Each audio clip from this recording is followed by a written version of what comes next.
Sí, aquí lo tengo, doctor. Entonces, a ver, ¿qué tema sigue después de los sentidos? Bueno, seguía autónomo, pero ese ya lo vimos. O sea, sí chequé y sigue equilibrio. Ok. Porque sigue lo que... equilibrio y control motor. Sí, ok. ¿Y después? Sueño, funciones mentales superiores. Ok, está bien entonces. Ok. Sí, es que de repente dudé. Bueno, entonces vamos a empezar con el equilibrio. Bueno, yo creo que vamos a hablar de las generalidades y terminamos el... ¿Qué día es hoy? ¿Lunes? Terminamos el miércoles. A ver, un segundo. Un segundo nada más.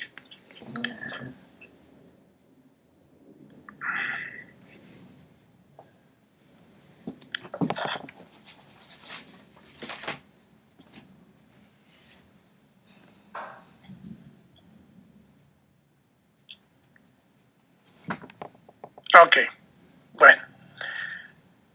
Entonces vamos a empezar ya con esto, con estos temas que acabamos de ver. Terminamos con la sección del aparato sensorial. Y reitero lo que ya dije varias veces. Entonces, dijimos, punto número 1, de toda la función nerviosa íbamos a tener un gran grupo de funciones que iban a estar dedicadas específicamente a los reflejos, ¿no? Que es lo que vimos al inicio. Por eso incluimos ahí el sistema autónomo. Después venía todo lo que corresponde a la función sensorial, que prácticamente es lo que corresponde a los órganos de los sentidos. Y por último, tenemos otro apartado, bueno, no por último, tenemos otro apartado, que es lo que va a corresponder precisamente al control motor. Y ahora sí, el último apartado del funcionamiento nervioso es lo que se refiere a los sentidos o a las funciones cognitivas. Entonces vamos a ir al segundo apartado, que en este caso no lo vamos a tomar con tan extenso, y nada más vamos a ir mencionando lo más importante y ya vamos para terminar con la parte cognitiva, ¿no? Bueno, entonces dentro de la parte motora vamos a tener dos situaciones muy importantes. En el control motor vamos a tener, por un lado, todo lo que se refiere al control de nuestro músculo esquelético, al músculo que le vamos a denominar músculo voluntario. Pero también tenemos el control del músculo esquelético, pero desde el punto de vista involuntario, es decir, desde el punto de vista, perdón,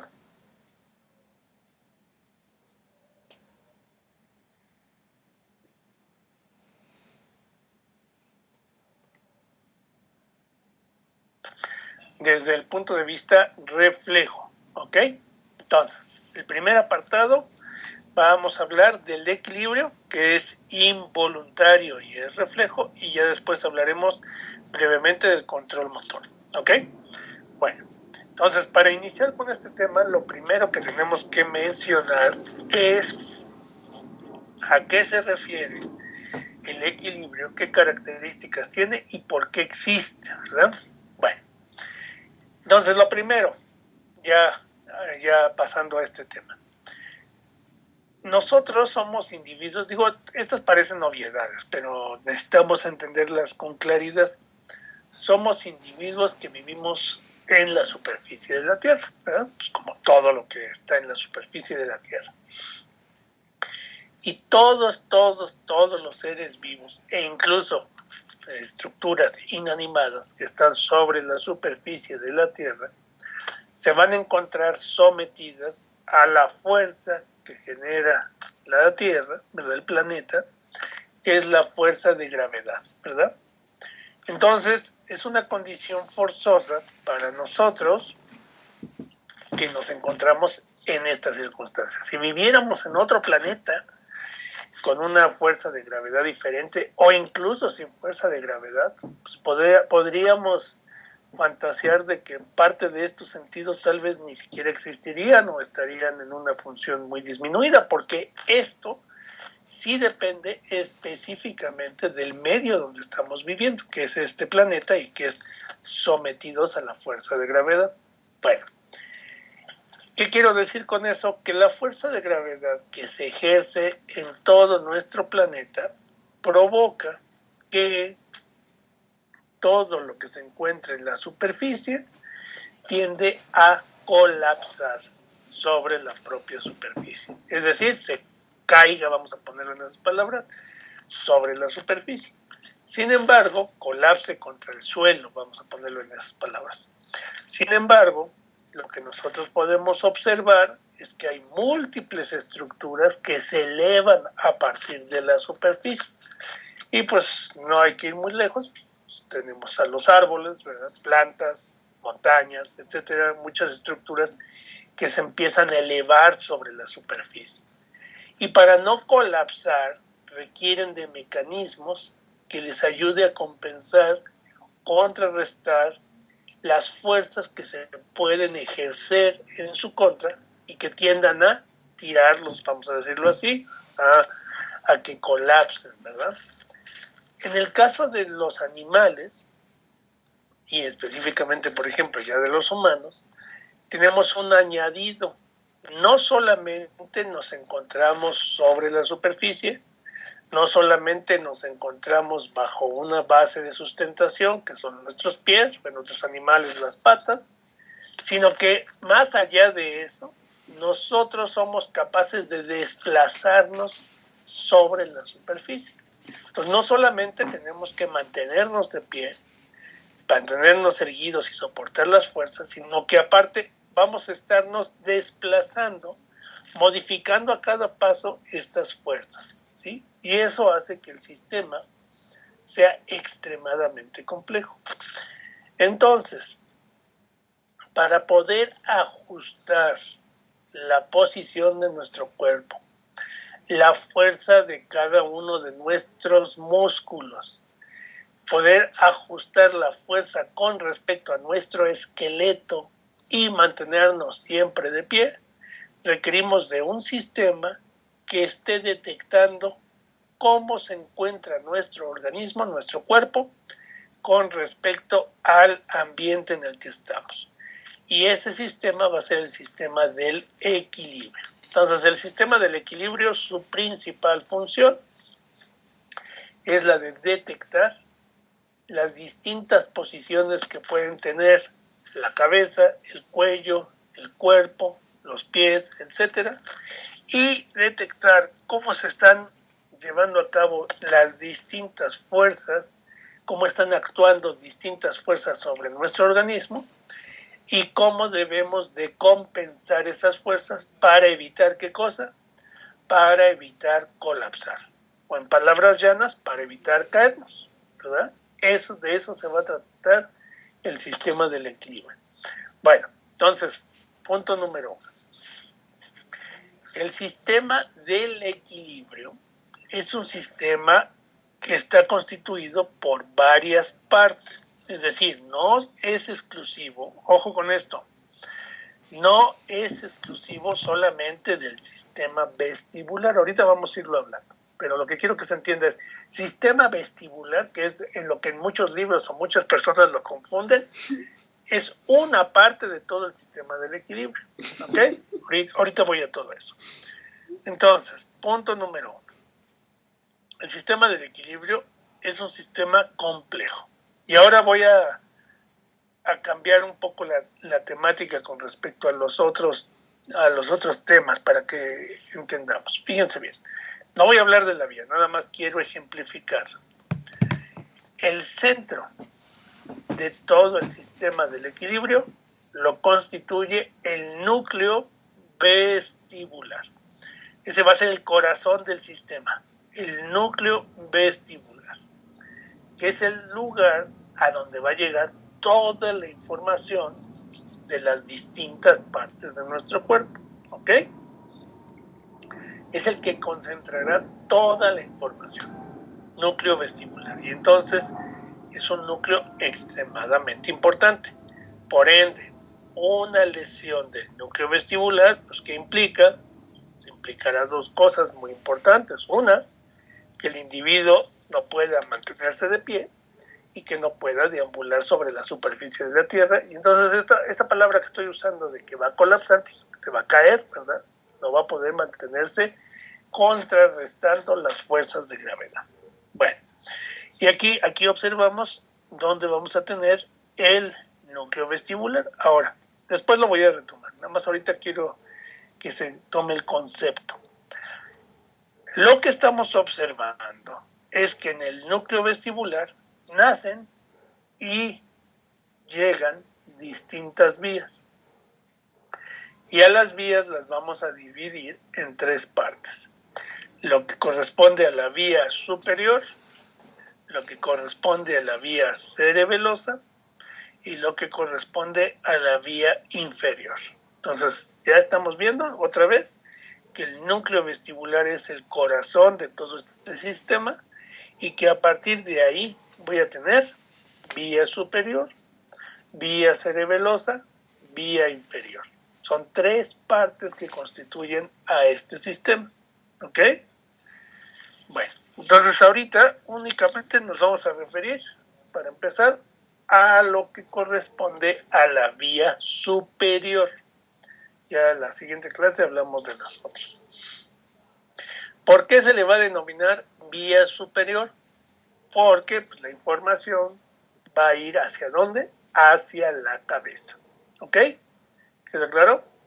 Entonces, ya dicho esto, vamos a empezar con el siguiente punto. Entonces, solamente ahorita vamos a empezar a hablar de lo que conocemos como vía superior. Ahora, rapidísimo. Como ya para que quede bien claro de qué se trata esto. Fíjense bien. Entonces, acabo de mencionar que todo lo que se encuentre sobre la superficie del planeta va a estar sometido a la fuerza de gravedad. Entonces, si yo tengo, por ejemplo, una mesa, vamos a pintar aquí nada más una superficie y sus patas, ¿verdad? Pues esta mesa tiene que mantenerse sobre la superficie. Y para mantenerse sobre la superficie requiere de una base de sustentación. La base de sustentación la van a dar las patas y el área donde está ejerciéndose la fuerza del peso de este mueble con la superficie. ¿Ok? Bueno, sin embargo, nosotros, ok, ya ahora sí que todo el peso de este mueble pues está recayendo sobre 4 puntos donde va a estar su base de sustentación. Sin embargo, ustedes pueden llegar y empujar la mesa o pueden intentar voltear la mesa, ¿verdad? En otras palabras, le podemos aplicar fuerza en una dirección, fuerza en otra dirección, fuerza en otra dirección, y dependiendo de cuánta fuerza yo le aplico, en qué dirección le aplico, etcétera, puedo lograr o no que colapse esa mesa, ¿verdad? ¿Sí o no? O sea, poniéndolo en otro ejemplo más simple, pues ustedes están parados y tienen a otra persona enfrente y le empujan. ¿De qué depende que se caiga o no? Pues depende de cómo esté su base de sustentación y también depende de cuánta fuerza aplicaron, cómo la aplicaron y dónde la aplicaron. ¿Ok? Ahorita vamos a ir desglosando esto. Todos los objetos, incluyendo nuestro cuerpo, tiene algo que nosotros vamos a denominar punto o centro, perdón, mejor dicho, centro de gravedad. ¿Ok? Vamos a pensar que esta mesa, para simplificar el ejemplo, es una superficie cuadrada, totalmente cuadrada, y que solamente tiene 4 patas, punto. Esa es toda la estructura de la mesa. El centro de gravedad si fuera así como lo estoy mencionando, lo identificaríamos justo en el centro de la superficie, ¿ok? Aquí estaríamos en este punto. Y si yo observara la mesa de lado, lo que vamos a observar es, aquí está la superficie, aquí está la pata, que el centro de gravedad estaría ligeramente por debajo de la superficie. O sea que este punto no está exactamente en la superficie, sino que está por debajo. ¿Qué quiere decir el centro de gravedad? El centro de gravedad se refiere a un punto imaginario, es decir, no es una estructura, en donde se manifiesta con mayor intensidad la fuerza de gravedad sobre ese objeto. ¿Ok? ¿Queda claro? Entonces, si en esta mesa el centro de gravedad está por debajo de la superficie y al centro, si yo quisiera hacer colapsar este objeto, tengo que realizar una fuerza mayor a la que está ejerciendo la Tierra sobre el centro de gravedad. ¿Sí? ¿Queda claro? Y así la voy a tirar. A ver, vamos a poner dos ejemplos para que sea muy fácil. Por ejemplo, primero, los autos de Fórmula 1. Si nosotros observamos la distancia que hay entre el chasis del auto y el piso, no son, si acaso son 5 centímetros de distancia. Incluso puede ser un poco menos. ¿Por qué está tan pegado el auto al piso? Porque pues, ese aparato es un aparato que está diseñado para desarrollar altas velocidades y en las curvas pues, puede desarrollar fuerzas de convergencia o divergencia que podrían hacer que el auto se voltee, ¿no? O sea, puede ser tan grande la fuerza que le vamos a aplicar que se puede voltear. Entonces, los ingenieros que diseñan el automóvil ponen el centro de gravedad no solamente sobre la superficie del piso, sino por debajo de la superficie. ¿Tratando de qué? Tratando de que resista esas fuerzas. Pero no es suficiente. Y entonces al auto se le ponen alerones para que todavía haya una segunda fuerza que empuje el auto hacia abajo. Y aún así esos autos se pueden voltear. Es decir, existirían muchas fuerzas que podrían hacer eso.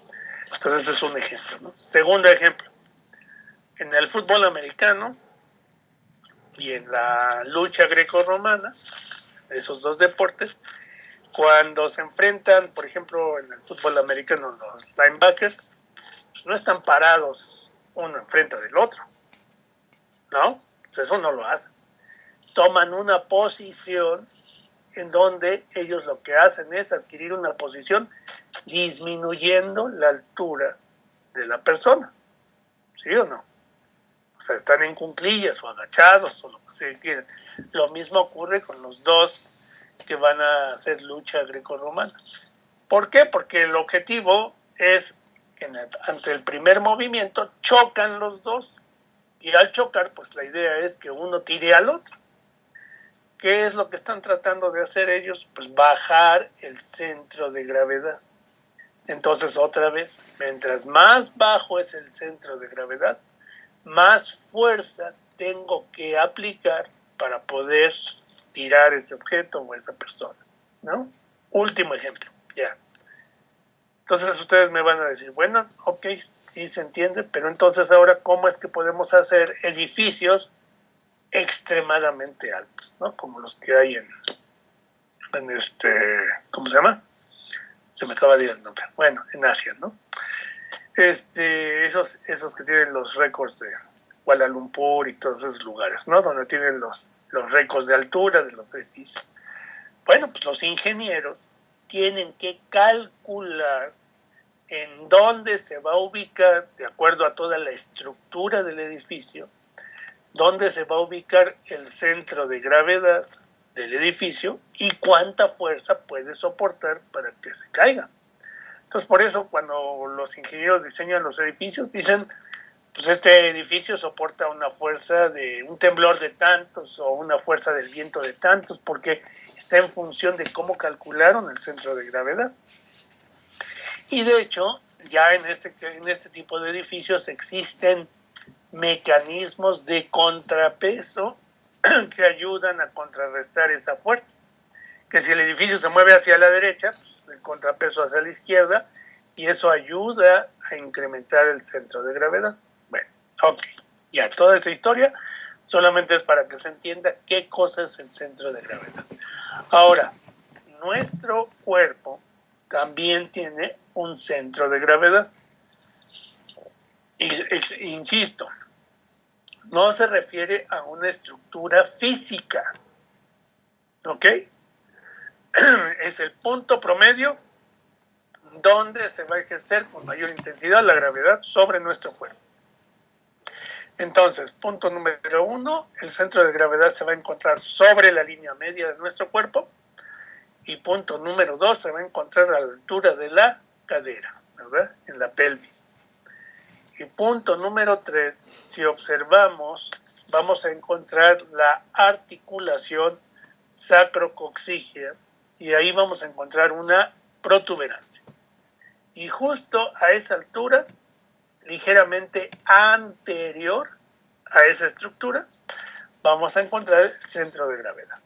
Otra vez, no hay nada ahí, o sea, no es que haya una estructura que diga este es anatómicamente el centro de gravedad, no, es un punto imaginario. Y resulta que por la morfología de la pelvis, el centro de gravedad es distinto en los hombres y en las mujeres. En el caso de los hombres, el centro de gravedad es ligeramente más anterior que en el caso de las mujeres, es ligeramente más posterior. Y por ahí hay unos videos, ¿no? De hecho se puso como de moda, donde se evalúa esto. Se le pide a una persona que se ponga frente a una pared, viéndola de frente. Se le pide que junte los pies y se le pide que flexione el cuerpo 45 a 90 grados, ¿no? Y que recargue la cabeza sobre la pared, ¿no? Entonces quedan 90 grados el torso con respecto a los miembros inferiores. Y se le pone una silla o un banco y se le pide que trate de incorporarse cargando la silla, ¿verdad? O el banco. Entonces resulta que lo que observamos es que cuando esta maniobra la hace una mujer, puede cargar el banco y enderezarse, y cuando la maniobra la hace un hombre, es imposible que se pueda incorporar. Pero incluso hay por ahí unos videos donde están tipos súper musculosos que hacen la maniobra y no pueden incorporarse. ¿Por qué no se pueden incorporar? Porque no depende de la fuerza como tal. Depende justo de dónde está colocado el centro de gravedad. Cuando nosotros le pedimos a alguien que cargue algo, el centro de gravedad incluso se está desplazando todavía más hacia adelante. Entonces la fuerza del hombre, en este caso, aunque esté un sujeto muy musculoso, muy fuerte, pues no da para poderse incorporar. Bueno, entonces, el centro de gravedad está sobre la línea media, está a nivel de la pelvis y se encuentra sustentado por nuestra base de sustentación, que son nuestros dos miembros inferiores y que son nuestros dos pies.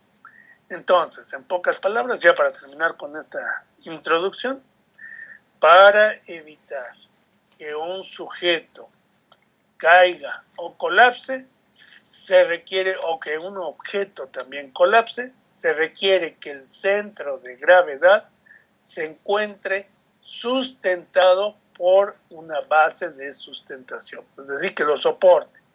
¿Ok? En el momento que estos sitios del centro de gravedad se mueven y pierden base de sustentación, en ese momento el sujeto puede colapsar o puede caer. ¿Ok?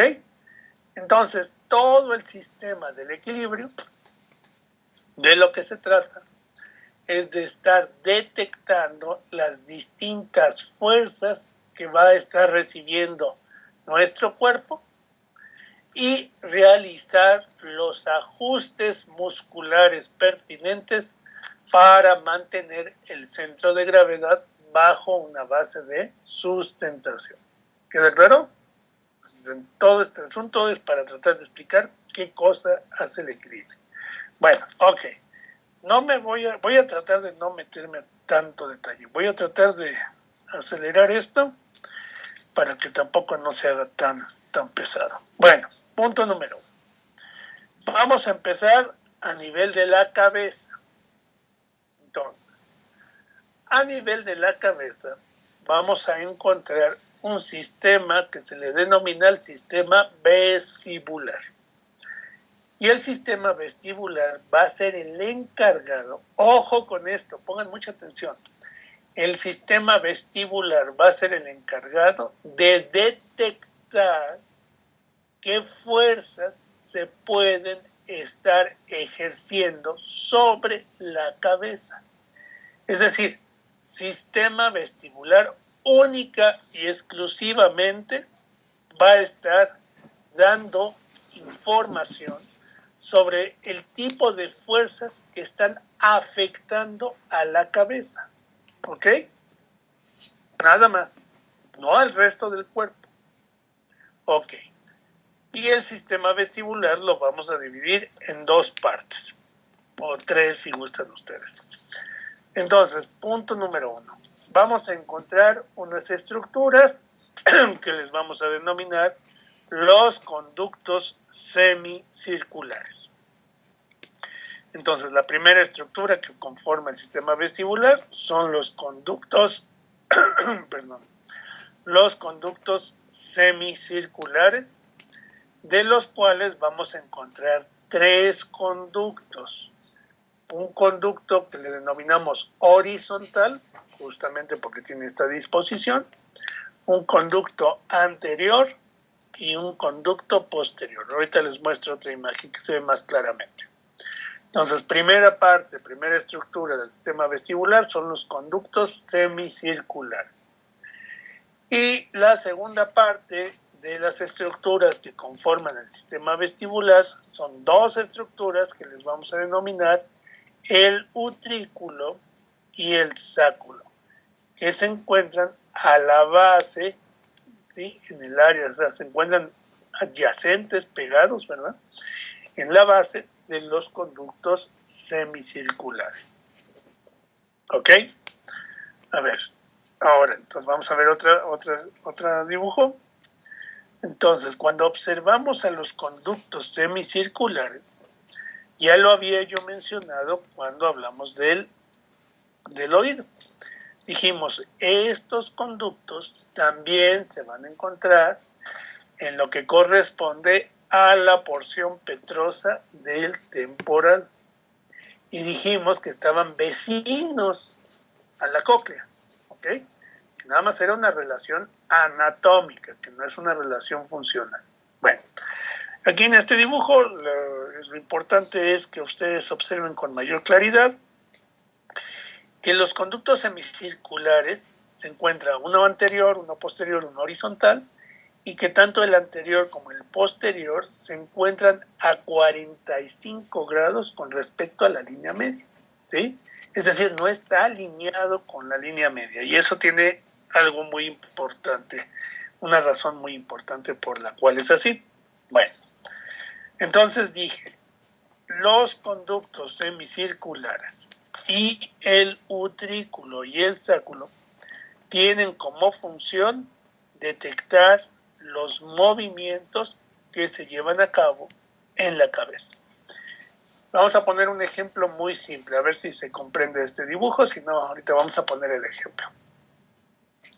Fíjense bien, en pocas palabras, para que nuestro organismo pueda detectar movimiento, se requiere forzosamente, ojo, pongan atención en esto, se requiere forzosamente que se lleve a cabo una aceleración o una desaceleración.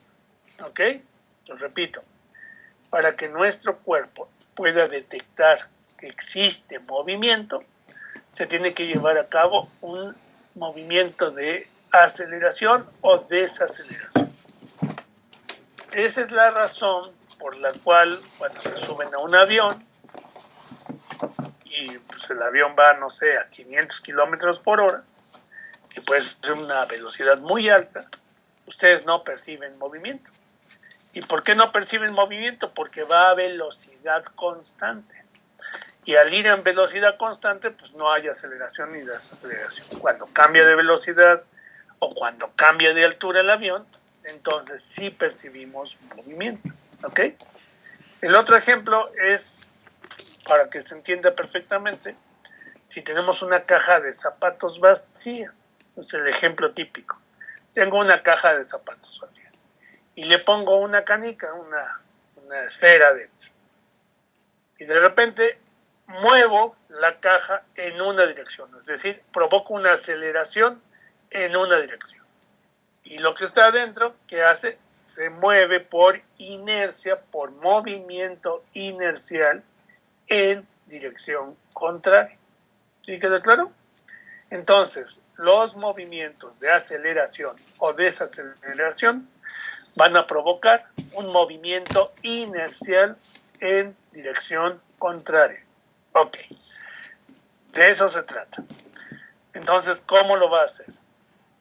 Ya nada más vamos a decir eso y ahí lo vamos a dejar.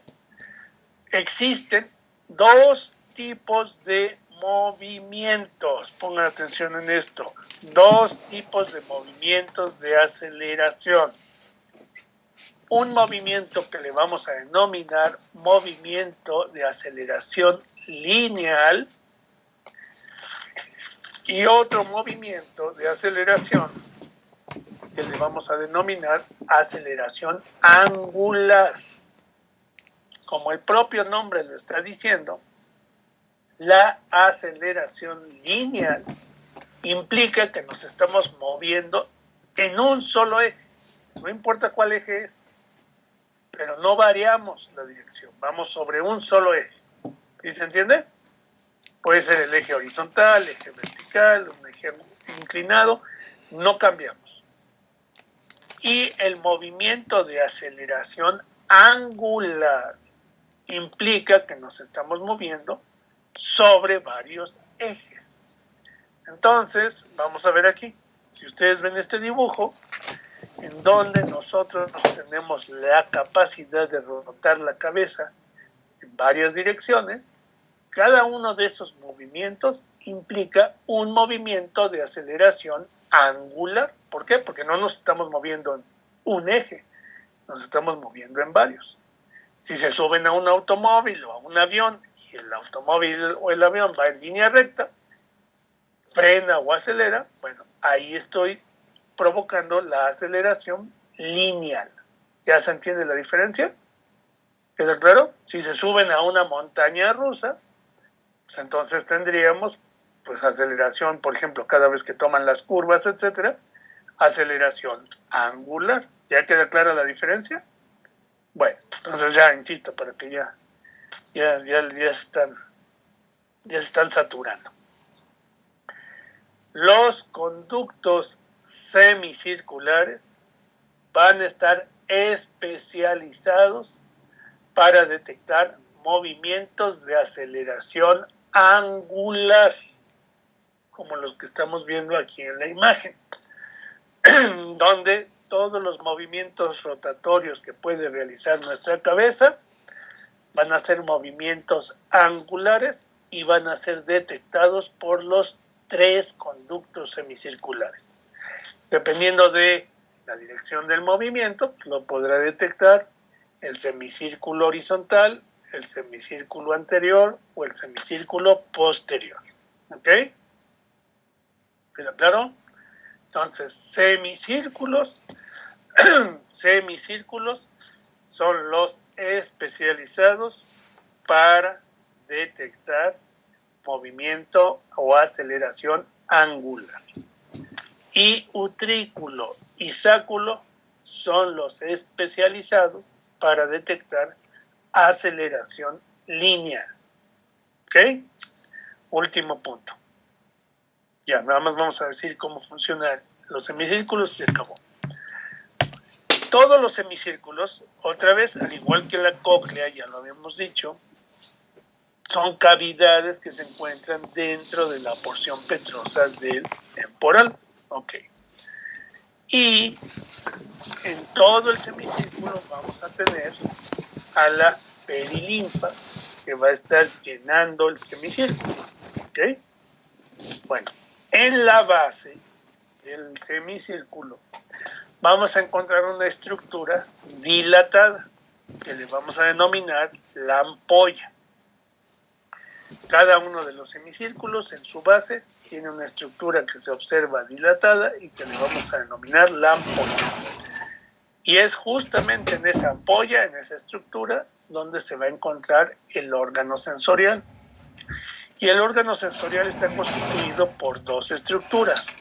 Por las células ciliadas, que están aquí se observan que están en la base, extienden sus cilios y los cilios están incluidos en una matriz que forma una membrana que le vamos a denominar la cúpula. Y la cúpula va desde la base hasta el techo. Se cubre, divide a todo en dos. ¿Ok? Entonces, otra vez, vamos a contar con una dilatación que le vamos a denominar la ampolla. Dentro de la ampolla encontramos a las células ciliadas y los cilios de las células ciliadas se encuentran incluidas en una matriz de colágeno que va a ser la cúpula. Y la cúpula divide en dos a la ampolla. Ok, cuando nosotros ejercemos un movimiento, por ejemplo aquí nos lo están poniendo, girando la cabeza en esta dirección, vean la flecha que nos están mostrando aquí, vamos a provocar un movimiento inercial de la perilinfa. Y la perilinfa va a chocar contra la cúpula, contra la membrana. ¿Y qué es lo que va a provocar? Va a provocar que los cilios se flexionen. Entonces, exactamente igual como lo mencionamos en el caso del oído, ¿qué dijimos en el caso del oído? Dijimos que las células ciliadas del oído iban a ser sensibles ¿a qué? A la flexión.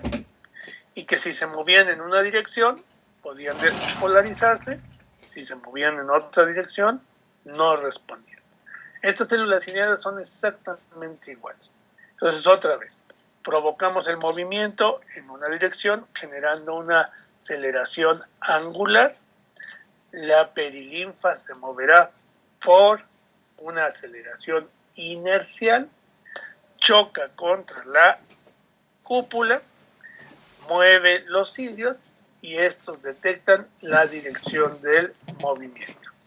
Si se mueven en una dirección responden, si se mueven en la otra dirección no responden. Entonces incluso gracias a esa codificación nos puede decir en qué dirección se dio el movimiento.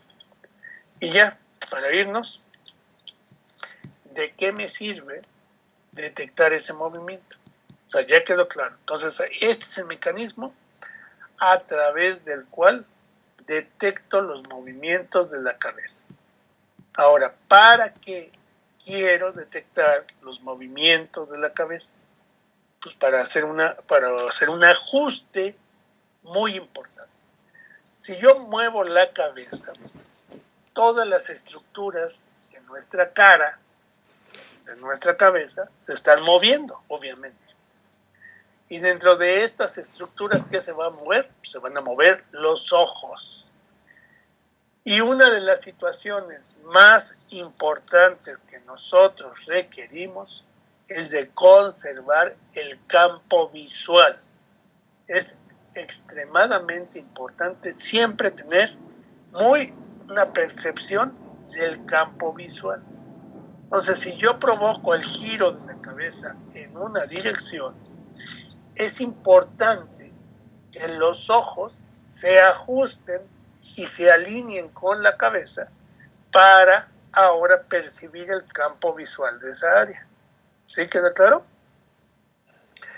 Y entonces, ya no lo voy a explicar ahorita, solamente lo estoy mencionando para que aquí se quede. Cuando se detecta el movimiento inercial a través de uno de los semicírculos, la respuesta será el ajuste de la posición de los ojos. ¿Para qué? Para alinearlos hacia el frente de la cara y tener una percepción de lo que pudiera estar ahí, ¿verdad? ¿Por qué? Porque si yo no moviera los ojos con respecto a la cabeza, perdería la percepción del campo visual y podría encontrarme con un objeto que a su vez haga que caiga, ¿sí? Entonces esto es muy, muy importante. Ustedes han visto las películas, o a lo mejor alguien lo ha llegado a ver, que las muñecas muy viejas, muy viejas, me estoy refiriendo de hace 2 siglos, casi, ¿no? Que utilizaban ojos de vidrio, las muñecas. Ustedes podían mover en diferentes posiciones la muñeca y los ojos no se movían, estaban fijos, ¿verdad? Lo mismo pasa si toman un cachorro de un perrito o un gatito, se lo ponen enfrente de la cara, o incluso un bebé, ¿verdad? También pasa con ellos, lo ponen enfrente de la cara y lo empiezan a mover, y el niño o el bebé o el animal no mueve los ojos, están fijos. Bueno, eso ocurre en ellos, bueno, en el caso de los cachorros y el bebé, ocurre pues porque aún no se ha madurado este sistema. Cuando eso ocurre en un sujeto adulto, a eso se le denomina el signo de la muñeca, de los ojos de muñeca, justamente, porque no debe de ocurrir. O sea, los ojos no deben de quedarse fijos independientemente del movimiento que yo haga de la cabeza. Los ojos deben de moverse con respecto a la cabeza para mantener el campo visual y tener esa percepción. Bueno, entonces ya la clase que viene vamos a explicar cómo se mueven los ojos y vamos a seguir con las otras partes del sistema vestibular, ¿ok? Para que quede claro todo lo del equilibrio. ¿Sí? Bueno, vamos a dejarlo aquí. Sí, doctor. Y nos vemos el miércoles. ¿Ok? Sí, gracias, doctor. Sí, muchas gracias. Gracias.